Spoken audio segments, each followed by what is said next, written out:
एक सेकंड। কি রে তোরা এখানে?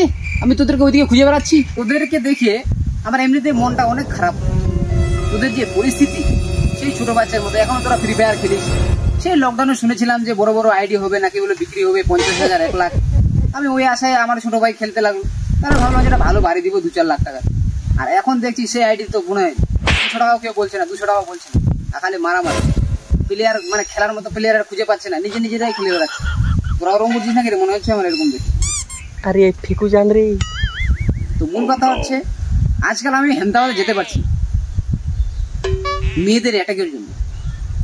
এই যে মিথ্যা কথা বলবো না, এই যে ড্রেসটা আছে কিনা, এই যে টি শার্টটার কথা বলছি আমি, এটাতে কি এমন আছে এটাতে লাগানো, হেমদাবাদ, কালিয়াগঞ্জ, রায়গঞ্জ এনি জায়গা এই তিনটা কি এই যে গ্রামগঞ্জের যে গলিগুলো আছে এগুলাতেও যদি আমি যাই মনে হয় যে ইয়ং মেয়েগুলো আছে মারামারি করে মানে আমার কাছে আসার জন্য।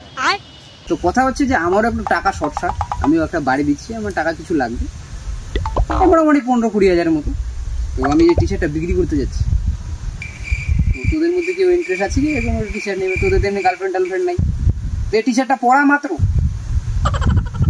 মাত্রই গার্লফ্রেন্ডের লাইন লেগে যাবে। আমি নিব। আমার একটা গার্লফ্রেন্ড নেই, গার্লফ্রেন্ডের দরকার। তোর তো বউ আছে না রে? বউ আছে, গার্লফ্রেন্ড দে।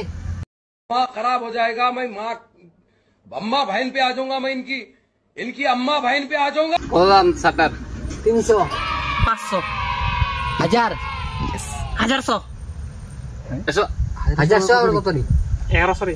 আচ্ছা 1200 বাস। হ্যাঁ তো 1200 কে বললো? আমি। উঠে আসো, যেহেতু আমাদের কাছে কাগজ কলম নাই আমরা কিন্তু ফোনে রেকর্ডিং করবো।